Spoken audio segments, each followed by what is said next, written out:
I'm Ryan Landrosov. Welcome to Let's Think Digital.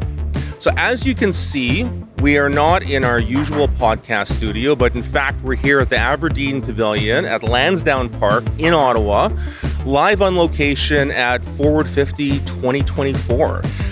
It's a chance for us to have an opportunity to talk to some of the many guests and speakers who are in town for this year's conference. Forward 50 always proves to be the place to be to have interesting conversations about what's happening in digital. And we're always super grateful to our colleagues at Forward 50 for giving us the opportunity to have space here at the conference to interact with the participants and the speakers who are joining us from around the world. We were here this year with our team running a workshop called What I Wish My Boss Knew About Digital. We're going to be talking about that a little bit later in today's episode.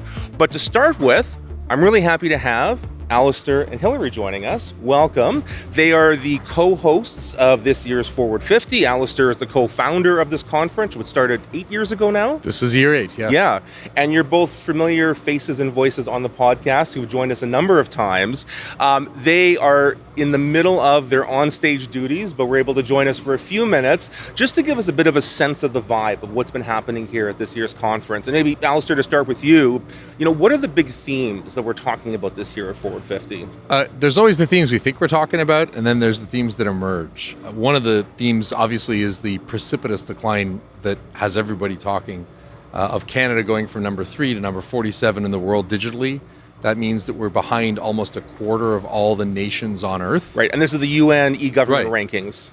The second thing is that we are very interested in the outsized effects of AI, although there's been surprisingly little actual AI talk on site.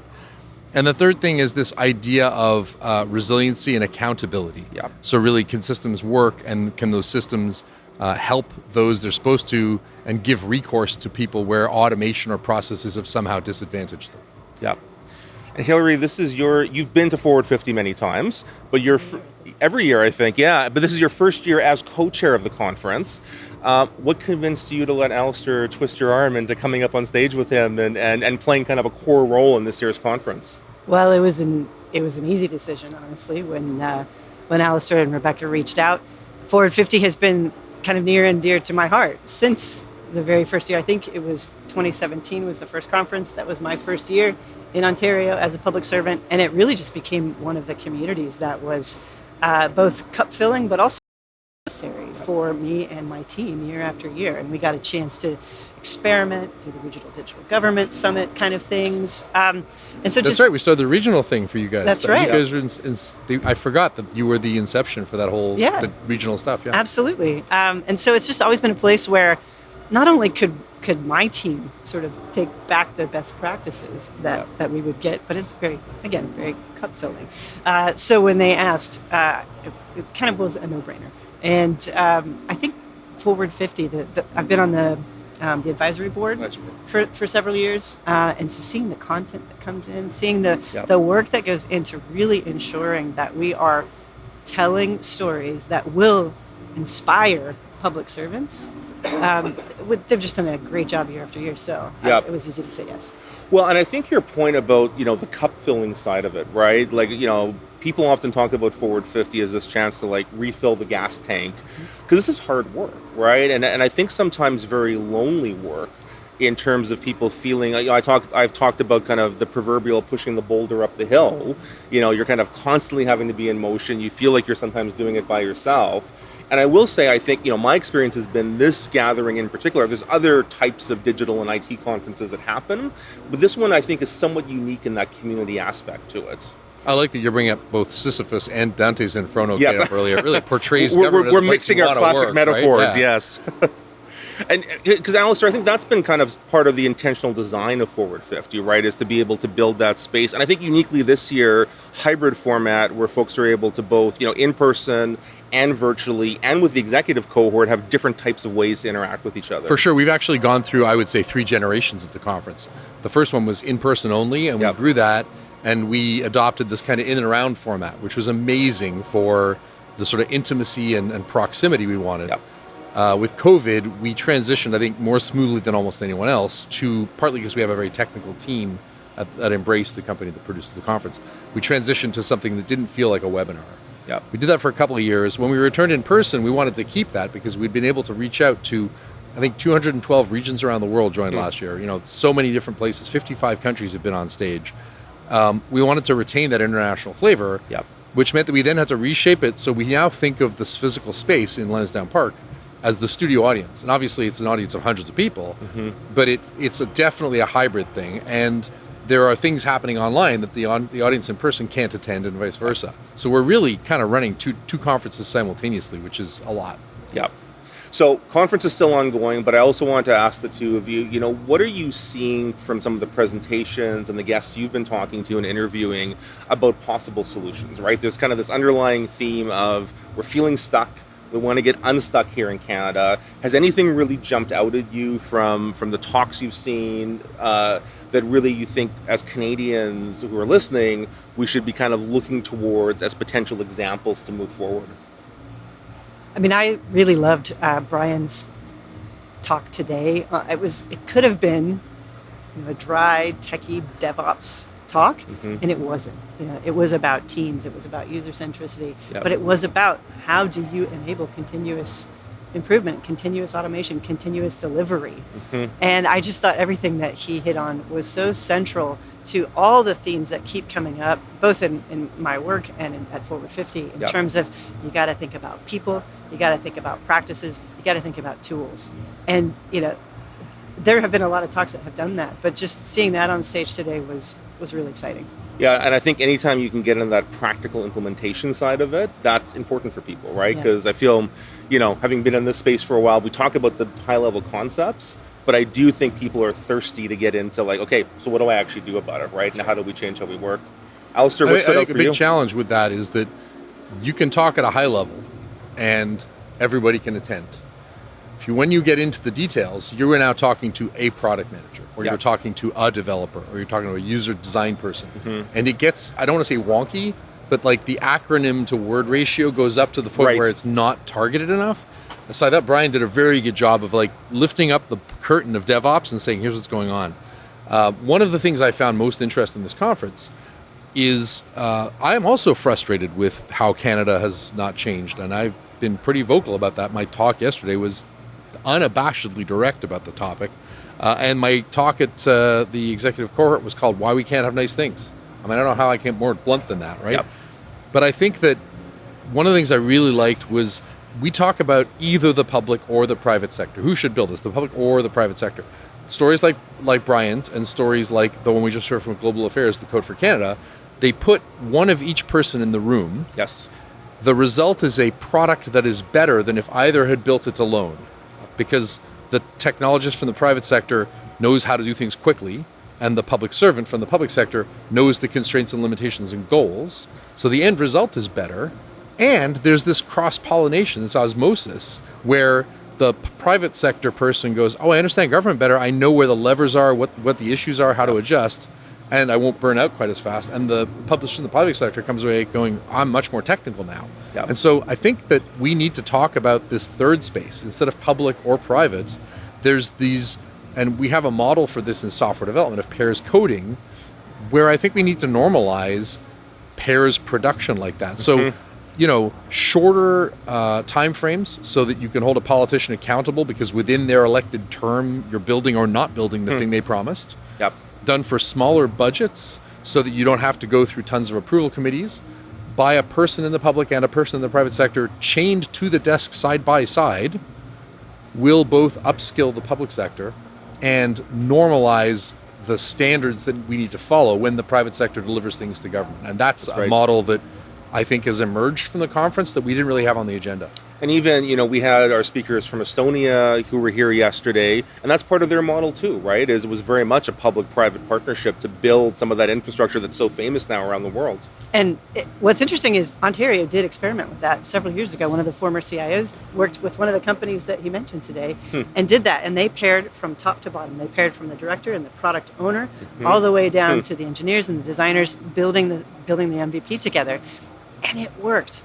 And there was always just this sort of budget pressure of how do we replicate that and how do we do it again, which I think is an interesting model for digital service teams to consider. We always had that hypothesis at ODS, which was, there's just a lot of need for us to be shipping. But there could be this world, in terms of thinking about hub and spoke and all of that, where that central capacity is your, it's your pair programming team that can get sent out and deliver together and upskill through the process. I think it's a really interesting model as digital service teams are sort of figuring out what their place in the world is in 2024 to think about. Fascinating. And what do you think of the Estonia talk? Because we saw people in the chat going, finally someone explained Estonia. Everyone talks about it. There's a lot of myth making around Estonia. What did you think about Andres' talk? Oh, I thought it was really great for him to just kind of lay it bare. And to start with, there was no magic here. No, Estonia doesn't trust their government any more than anyone else. If anything, they trust it less. It's a low trust society. But here's what we did to build services that build trust. Yeah. And the 3 thumbs, you move your thumb 3 times to get to anything on the platform. As a design thinker, that's hard to begin with. But if you set that constraint, boy, are you going to flatten some of those 7-layer menus, right? Yeah, absolutely. Absolutely. Listen, I know you both have to get back to the stage momentarily, but thanks so much, as always, number one, for being a great partner with us, allowing us to be here, and thanks so much for putting on this conference. I think lots of interesting, inspiring ideas, and I know everybody who's here gets a lot out of it, and we're grateful to be able to bring some of the speakers to our audience to share a little bit more in-depth insights from their perspective. So thank you to both of you. No, for sure. I mean, I loved the sort of reminders throughout the spring of last year. It was a nice way to extend things. So thank you so much for producing the content. Looking forward to it. See you back on stage soon. Great. Well, it is the evening now of day 1 of Forward 50 here in Ottawa, and I am joined by my lovely colleagues, Meghan Hellstern and Nicholas Scott. We are fresh off the workshop stage. It has been a long day. I'm going to warn folks ahead of time, we might be a little, not unhinged, but a little bit punchy. A little punchy as we come off it. Yeah. We just ran, I think, a super interesting workshop called What I Wish My Boss Knew About Digital. Provocative title. And it was interesting because I had run a mini version of this workshop a week earlier at Forward 50's executive cohort. Today we were doing it with a larger group of public servants, and in part we were comparing and contrasting their views on what digital competencies are needed in government and what digital competencies are lacking in government, particularly when it comes to leadership layers. And I think we got some fascinating results and discussion. Meghan, maybe you start with you. What really stood out with you from the workshop? I mean, the biggest thing, honestly, is how therapeutic it seemed to be for folks. I think we're striking at a nerve that has been growing over time, right? As, sort of Canada, we see it in the UN e-government rankings and others that we're slipping and sort of, I think the word that's come up at this conference, stuck. And so it really struck a nerve with folks. And there was a lot of candor, a lot of openness and honesty. I really want to believe there's a world where we are able to rate our leadership as having higher digital competency than us. And yet, even between the executive and this recent one that we ran, in every case, folks are saying, their leadership is falling behind, right? And so that really stood out for me. It was sort of that mix of candor and kind of the therapeutic group therapy type nature of being really open about the challenges we have in our competency and skills when it comes to digital. For context, for those who are listening, so one of the things we had participants do was talk about how digitally knowledgeable they are on a 1 to 10 scale, their supervisors, and then their senior leadership, so their deputy minister, or if it's private sector, the CEO of their company. And of this group here today at Forward 50, they rank themselves as a 7.8 out of 10. Seemed to make sense to me, in terms of being a relatively digitally literate group. Their supervisors, they ranked 6.3 out of 10, so kind of 1.5 drop. And their senior leadership, 4.7 out of 10. And the distribution on that one tended to be on the bottom side of the scale when you look at it. Nick, what did you think about that? Did these numbers surprise you, or is it what you expected? I think I expected it, and it's in line with the pattern that we saw with the executive cohort as well. The further away somebody got from you, the more likely you were to rate them at a lower level of knowledge. I think the thing that I really wanted to push the group on was, what does that actually look like in practice? Because it's really easy to say, my boss has a low level of knowledge, but how is that showing up in a real practical way? Otherwise, we're speaking in abstraction about it. Yep. Well, and so interestingly on that, so we asked people, to say, what was the biggest blind spot for themselves and their leadership.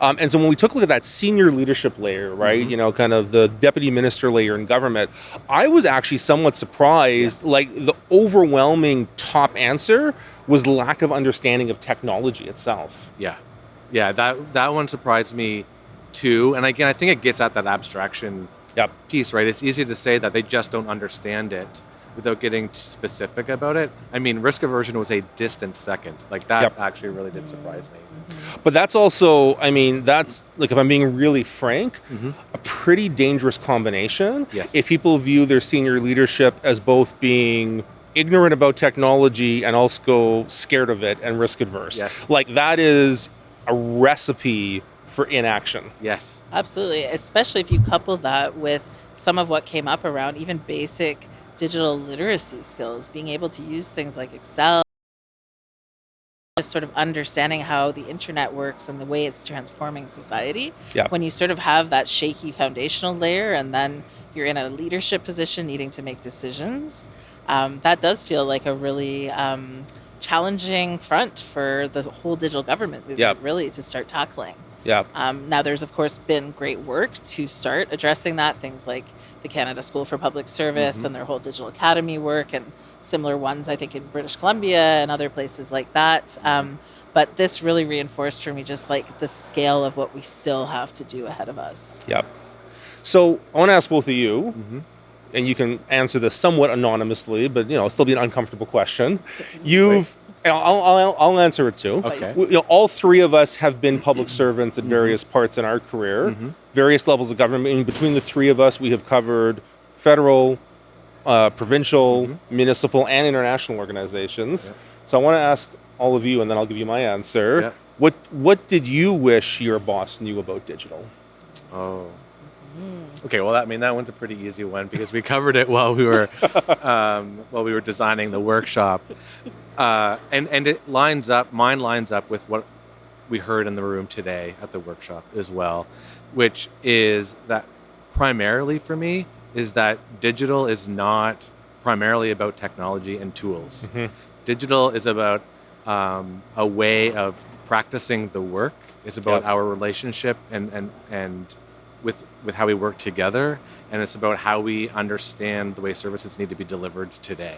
It's more social science than it is computer science. Right. And I think that's where I really wish my bosses and all of their bosses understood better. So in your experience, you had bought just as a technology implementation challenge. Yeah, which means that the focus is on tools. The focus is on specific technologies. The focus is on procurement. It's not a focus on capabilities. It's not a focus on practice. It's not a focus on the end user, which I think is the thing that gets lost in that kind of legacy understanding of digital. Is when we focus on the technology and the tools, we lose the service user in all of that. Megan? Yeah, I think that's an excellent answer, and I'd probably build on it. The biggest thing that I'm still hearing from leaders and really wish folks would, sort of grok deeply is this idea that digital is everything. There's still, I think, this perception that if you're in a program area or a service delivery area, or you're somehow not in IT, that digital is just something other people do. Right. And I feel like that's extremely dangerous, again, because, there's that Mark Andreessen quote, right? Software is eating the world. And it truly is. Everything is digital nowadays. My watch, my partner has a bed that, is a digital bed and has various data pieces to it. His couch involves technology, right? So everything is digital. And I still feel there's this sort of perception that it's, sort of a silo that is off in a corner, and that there's still parts, especially of government, that are untouched by or don't need to care about this sort of massive shift that is happening and has been happening for a very long time. The other piece too, I think, that is really important is that digital is not a fad. It's not just a trend. Of course, specific technologies may be trendy and have their kind of move through the Gartner hype cycle, as it were. But digital technology is here to stay and is Yep. going to continue to become more and more sort of ubiquitous. And so Yep. I think any leaders who are still stuck in this kind of like, oh, whatever, we'll just wait it out type mindset are increasingly going to find themselves really left behind. And that has huge implications for the public and other people that we're trying to serve. Yeah. Okay, so I'll give you mine. Mm-hmm. And maybe two. I mean, one is, I think, having had bosses who don't recognize that they are not their user. Yes. You know, I think we fall into that trap in government a lot, where you get a lot of smart people who are well educated who think that, you know, if you sit around the boardroom table and like do a bunch of persona exercises and really think hard, you're going to be able to like solve the problem of what your user needs.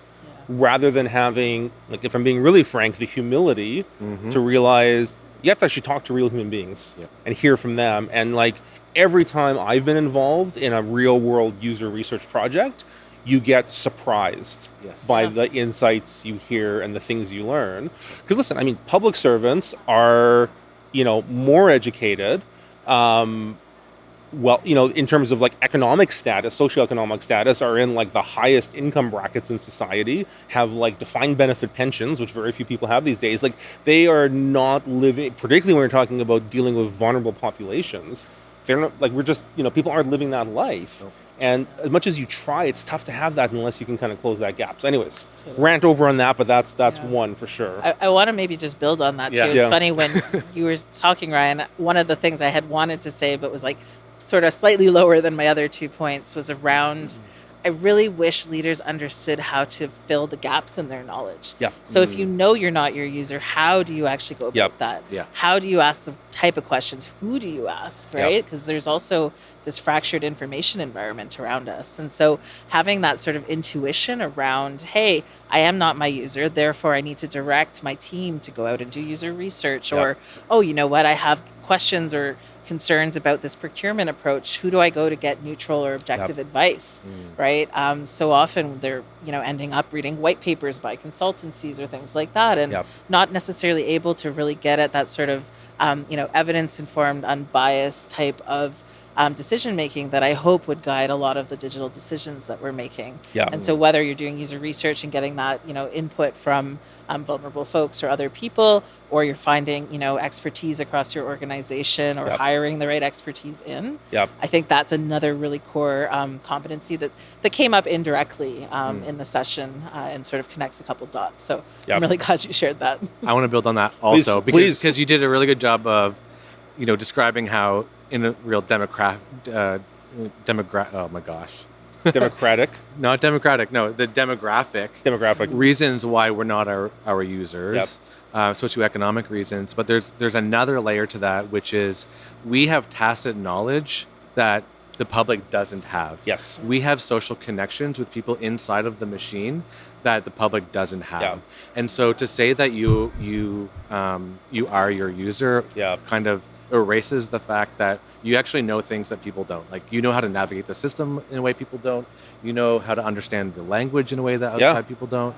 I mean, even simple things like what level of government does what. I mean, you know, and I've had discussions with people who are business owners and, like, you know, reasonably, you know, well-engaged folks who, like, honestly did not necessarily understand the distinction between municipal, provincial, federal government on things like permitting when you're starting up a restaurant, right? And the fact that multiple levels of government might be involved in something. Or, like, I mean, a lot of people may not know that it's the provincial government that issues your driver's license versus the municipal, or like have a clear mental model on how to, you know, we have this like somewhat complex division of powers in Canada, which, like, you know, not everybody's a poli-sci graduate who has like a clear understanding of what that means in practice.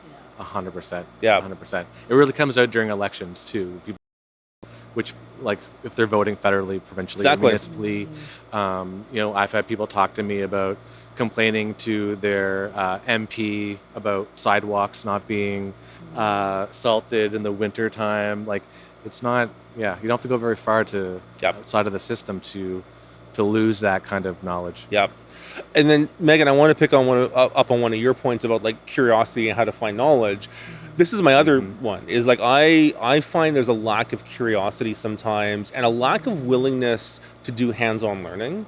And so, what I mean by that is, if you're a chief information officer or like a technology leader, I might argue any leader in government today, like, I'm not saying you have to become a computer programmer, but you should like find a way to spend a day understanding what computer code is and like putting your hand on a keyboard and like getting messy with it, right?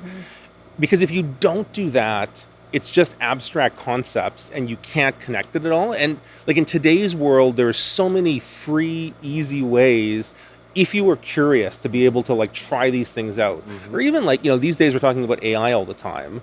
I'm still shocked by the number of like leaders I talk to who still having fingers on keyboard, like played around with some of these AI models. And then, we in our digital leadership program we run with the Institute on Governance, we always try to bring in a practical hands-on component. When they actually do it, like not only is it, I think, shocking to them to see it in reality, but it opens up possibilities. These are smart people who kind of understand the organization. Suddenly they're able to make that connection and say, hey, maybe we can use these tools in this way. Maybe these things we have to worry about. And I don't know what it is, but I feel like with a lot of people I have had the exposure to, there is just this resistance to do hands-on learning as an adult. That's a really good point. And one sort of thing that did come up in the workshop is around protecting time for that learning. And I think that's already difficult for working level Nobody folks, has any time. let alone executives, right? And so, from a leadership perspective, something that could be very supportive from the top is things like whether it's a, organization-wide day off that is focused on learning, or, making meeting-free chunks of time in the calendar, that sort of stuff, right, to protect that time, because it does take time, especially if you're learning something new, and I imagine that acts as a disincentive. The other thing I was going to remark upon that came to mind is like when I think about a lot of the folks that are very digitally savvy, and I know are either at the working level or leadership level, often they have side projects or hobbies that let them learn and let them play with new things, whether it's a volunteer group that you run that you're now trying out some of the new AI assisted graphic design tools for, or you're an amateur radio sort of follower and you like to kind of like explore what's online in terms of broadcasts and that type of thing, or you're building a website for your whatever your side hustle, selling flowers. Like all of those are ways to sort of, again, in a lower stakes environment, get to learn. And so, I wonder if there's a world where we can, gently encourage folks to develop these sort of hobbies that ideally are, fulfilling some type of, just the general positive benefits of having a hobby and some downtime and that type of thing, but then also learning the tools and sort of the digital way of working, right? But and I think there's ways to build it into your 9 to 5 as well. Totally. Yes. I'm thinking back, so this is 10 plus years ago now when I was at Treasury Board Secretariat. There was a Deputy Ministers Committee on Policy Innovation that was set up. And they innovatively did this concept where each deputy minister had a reverse mentor part of the committee with them. So I was the reverse mentor for Treasury Board. And the very first meeting, very fascinating, big kind of, the big kind of glamorous room in Privy Council office, all the deputies get together. We got to sit at the table with our counterparts. But the chairs were like, you guys have a piece of homework. And a very practical piece of homework, because a lot of this was early days of social media, trying to understand what it meant for government. They were like, you and your deputy minister before the next meeting have to sit down together, get them to create a Twitter account and have them one tweet. Amazing. And some of them are like, this seems kind of silly. But like, honestly, the impact of taking this abstract concept, because I think I can say almost everybody around that table had never personally used Twitter or used social media in that kind of way. Getting them to sit at a keyboard, create a Twitter account, and like send a tweet out to the world, like you could like see the light bulbs go off. And I wish we did more of that. Yeah. It's such a simple thing to get people connected. Yep. Twitter had been such a huge part of my development as a public servant, and even before I was officially a public servant, just connecting with what else is happening around the world, connecting with you guys and the work that you were doing, and it's like you really open up a world of serendipity as well by getting them on board. Do you think that hurts us now? Because I was talking to somebody about this recently.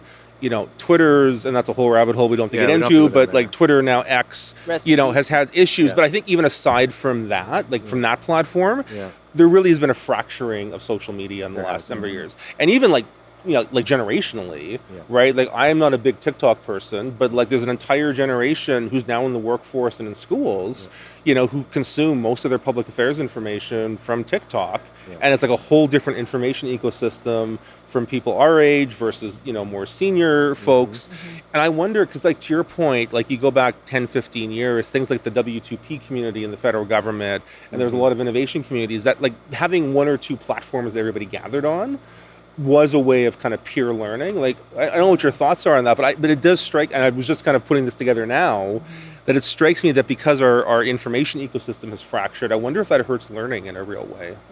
Oh, I imagine it must, for sure. And, that said, it may also have some benefits in the sense of those who are, gathered on a given platform may have a deeper camaraderie. And like, if it's a smaller community that's more closely tight knit, that actually may be beneficial than having the massive public facing, like, because my understanding of a lot of where social media is moving, it is sort of towards smaller, more private type communities where people can kind of be a bit more candid and frank, and they're not necessarily in the public spotlight. So there might be some good to that too, but I agree not having sort of the public water cooler, which, I think platforms like Twitter really did play for a long time, certainly is challenging. And it means events like this, like FWD50, are very important because they end up acting as sort of that both like online and in-person sort of flashpoint that can bring folks together and create that sense of community. It also does seem like, at least from what I've been seeing, sort of communities of practice are moving to things like Slack, right? And so I'm part of probably half a dozen different Slacks of, Canadian digital government people or, the global design and government community. And so again, that's an example of that sort of like closed social media. Is Slack social media? Borderline. But the way that it's kind of used in this way, it sort of is, right? It's many different people all coming together into, again, a sort of sheltered space. So it's a little like a muddled, I think, like not entirely good, not entirely bad, like just different. You need the space for breadth and depth. And I think what Twitter, especially before it had the algorithm that really kind of confined the waterfall of posts, you got a breadth of perspectives. And it wasn't, as tailored to you at that time. And what I really benefited from was being able to see what is possible. It kind of helped give me the courage to try some things or share some messages in my home province that I might not have had that same courage and same knowledge that I could move forward with some level of confidence to like push a new approach. So I want to maybe talk a little bit about kind of the path forward, because one of the themes on the podcast, and we've heard it a lot here at FWD50 this week, is this notion of kind of Canada being stuck, right? And we're not making the progress we want to see on digital. Other countries are leapfrogging us. There's just a real sense of a bit of a malaise that we're having the same conversations that we've had for a while. And I'm a believer that improving digital competencies and skills is part of the equation to get us out of there. So, the second half of the workshop, which the two of you were facilitating, was all about kind of solutions, right? We spent the first half saying, hey, like get off your chest a little bit, your concerns about what level of competency your boss and others have. Second part was, what do we do about it, right? And we had people go through an exercise of imagining they were giving transition advice to a new government, which one way or the other, federally is going to be happening next year, right? A number of provincial governments are going through that right now. Your home province of New Brunswick just had an election. Got elections happening, in Nova Scotia and a few other places, BC as well, Saskatchewan. So a lot of people right now are thinking about new mandates, and even if it's the same party, how do they renew it? And the question was, how can improving digital skills be part of that? So I'm curious of what we heard from the people who were there. Did anything kind of stand out to you as like tangible or like realistic goals we could try advocate for that could be implemented that could make a difference? There's a couple that stand out for me. I mean, and it goes back to something we were talking about just a minute ago around giving people an opportunity to try new things and work in different ways. I know that came up, and the Digital Accelerator Program came to mind as an opportunity to actually practice, because I think we forget that this is about a practice. It's three-dimensional. So there's nothing that you're going to read only in order to build the skills and competencies you need to be digital and work on a multidisciplinary team. Yep. You can talk about working on a multidisciplinary team all you want, but until you actually do it and go through the sort of stretching your comfort zone to work with people who aren't from the same discipline as you, who don't speak the same language as you, to work through those group processes in that way, putting users at the center, using that as your North Star, then you're not going to exercise that muscle. You're not going to read about doing working out and build the muscle. Like, you actually have to do it. Yeah. This is a core part of my ethos when it comes to capacity building, actually. So I'm an instructor with the Digital Executive Leadership Program with Ryan, and there's a reason why most of my session is actually getting executives to run through a full design sprint. Admittedly, it's a contained mini one. We've been doing lately on hybrid sort of work and how we can make that experience easier for people.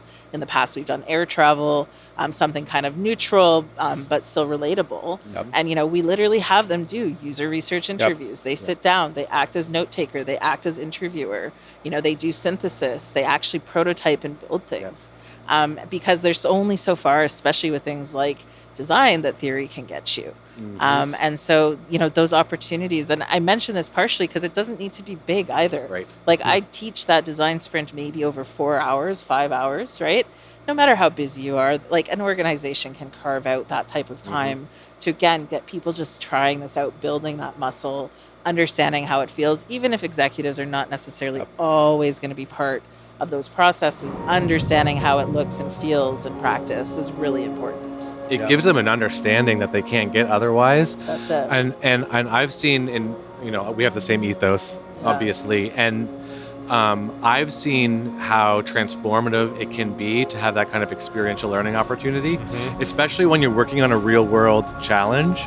So the way that we had done it in the past was we would bring in challenges from departments, and then we would facilitate these kind of sprints, whether it was a 2-day thing or an actual 5-day thing, where people got to have that safe space to work on an actual challenge for a department with no pressure, right, to succeed in it, the whole thing. But just the realism of it meant that they walked away feeling like changed, right? And we had something that we could show. So I really believe in this kind of training is that you're actually going to produce something that you can show and demonstrate that it works. So people will be convinced when they see it, but they'll be changed when they experience it. And you have to create those opportunities for them to experience that. So that power of experiential learning being so important. And I think you're also both hinting at making it mandatory. I mean, I'm increasingly of the belief we can't just have this be something that people choose to do.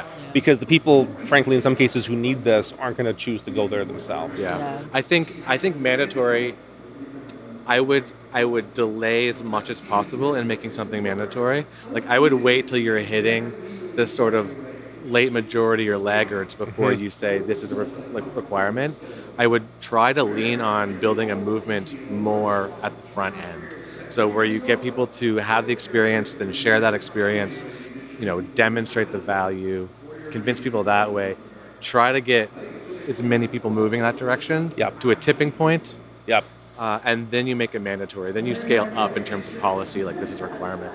Well, and I think mandatory can look like a lot of different things, including using tools we already have, like performance agreements and hiring criteria, right? So that you're actually saying, hey, these are expectations that you either have coming in the door or that you are going to meet over time. And so use that to incentivize that sort of learning and that growth over time. That definitely stood out for me. It was a lot around sort of using our existing hiring, HR type functions to support this adoption and this learning, right? Whether that's, again, through your criteria for hiring, that sort of stuff. The other thing that came up a lot for me in the solutions space, and it's already something we've touched on, is peer learning. There were a lot of solutions around. We already have a ton of great talent in our organizations. And so how do we create spaces for those folks to lead design sprints, for those folks to show their work, for someone to come and sit in on those user research interviews and learn from the best by watching and being present. And so, even the reverse mentor sort of model that you shared, Brian, is a good example of that, right? It's sort of, hey, saying we have great folks here. How do we highlight that? It builds on some of the other recommendations around even just mapping out what skills do we have. I think there's a huge gap around that. What already is extant that we can, sort of build on, and where are there some gaps that we want to augment, whether it's again through hiring, upskilling, all of that type of thing. And so it was really cool to me how, we had 10 tables working in parallel, and they really sort of created almost a suite of recommendations that could build on each other, that you could sort of see, okay, so map out what exists, where you have strengths, get those folks in front of people, get them, teaching, get them, building capacity. Where you have gaps, start thinking about how you hire and incentivize for that. So it was really amazing how in a very short period of time, you had folks really developing a very powerful set of recommendations that I hope, whether it's in the context of a transition or just, leaders trying to figure out where do they spend their sort of priority and energy and time, that they think about these types of things. Because you said it best, Ryan, like this is one of the most important, sort of undercurrents, I would say, in the digital government sphere. And I'm not seeing or hearing enough attention or energy, sort of dedicated to it, especially at that sort of very senior level. I feel like there was this era of more public service renewal focus that felt like it was maybe a decade plus ago now. And I haven't heard as much about that lately. And I'm really curious, like, how can we, especially with digital, sort of like remind folks that, a digitally equipped, capable public service has massive downstream effects that are positive for everybody. Absolutely. Yeah, and our intent is to publish the findings from this workshop series we did and, share some of the data, and hopefully by putting it out there can help to spark others to be able to move the ball forward on this. And again, I think, in the next year at various levels of government in Canada, organizations are going to be thinking about the future, thinking about their plans, and I really do hope this can spark a little bit of a conversation of how does digital competencies and building a stronger cadre of digital leaders be part of that solution. So as we kind of wrap up our reflections on this, final thoughts. I know we kind of asked people at the end of our workshop session to reflect a little bit on kind of, what they learned, what they might want to do differently based on this. Any kind of final reflections from either of you of what kind of stood out or what you're going to really take away from today or be thinking about tonight as you reflect on the day? Yeah, well, first of all, it felt like we opened a pressure valve. The way that they participated, like sometimes you have to really drag people in. As soon as you ask the questions, it was like, I've never seen Menti light up so fast. So Menti lit up, and then when we did the table exercises where they were like doing like brainstorming, the words were flowing. That was really encouraging to see. So I got that passion. And also it was the end of the day, and like nobody left. I was prepared for like half the room to leave halfway through, and like people were in there, and they were intensely in there right till the very end, which says something. It does, absolutely, and everyone's ready for dinner at this point. Yes. So I think that stood out to me.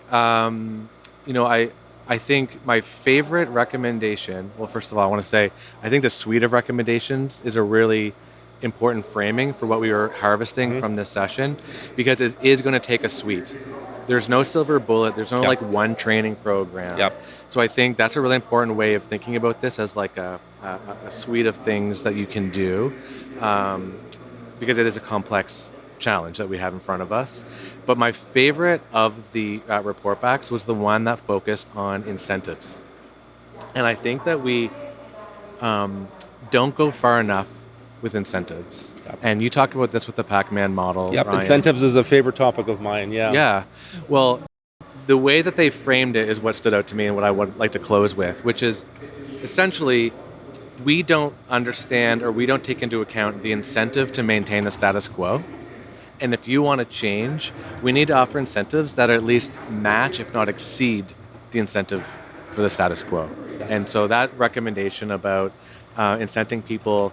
If you do the training or if you engage in these ways, you get in this like promotion pool or what have you. I just think that we really need to focus on incentives. Yeah, and maybe, again, I recognize that the controversial piece about making it mandatory, but this idea has been floated about. Yeah. Should digital competencies, particularly for executives, become mandatory, not just for IT roles, but to recognize that every leader in government today needs to have some understanding of how digital world works. And in the same way we've done it for things like public policy analysis and, understanding economic concepts, right? Should that now, digital literacy of kind of how our modern digital world works, should that achieve the same status? And I think the answer is yes. I know there'd be some debate about that, but it's worth it. Right, Meghan, final word to you. No pressure.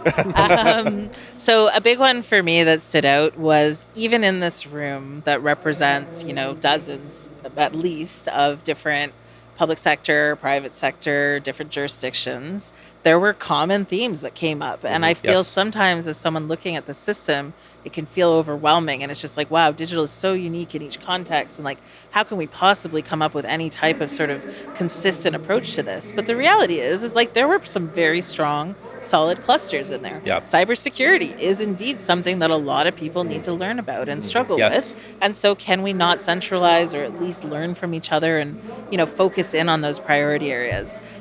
So that was a big one, was just kind of like there are actually some pretty solid clusters here. Basic digital literacy being another one that I was a little surprised, I'm not going to lie, to see in there, that this is still in 2024 going into 2025. Excel and Word and basic, sort of digital literacy is still needed. So it's sort of that surprising amount of consistency even in a very diverse contextual environment where lots of different types of work, whether you're in policy or service or program, like a lot of the things you need to learn are very similar. And so I hope folks who are in a position like us who are, teachers and folks who are running organizations that have elements of capacity building, pay attention to that and say, hey, there are ways to prioritize and pick the topics that are going to have the highest impact. And then the other piece that is like, again, was very humbling for me is like, don't forget the basics. Don't underestimate the need and value of, sort of that level setting of how to use the internet, how to use Word, how to use Excel, how to use, like,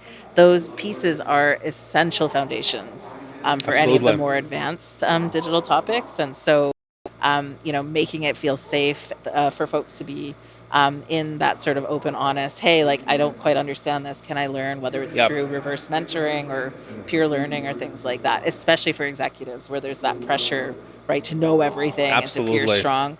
I still hear stories about people who have their, staff type things up for them because they're not really able to type very effectively. And it's not because of a disability, it's because they haven't had experience or aren't able to do it very well. And it's sort of like, well, it is 2024. Typing is one of the core, sort of ways that we communicate. And so how do we, again, make those spaces that executives and everyone can feel safe learning, whatever your skill level, even if it's starting at, effectively zero.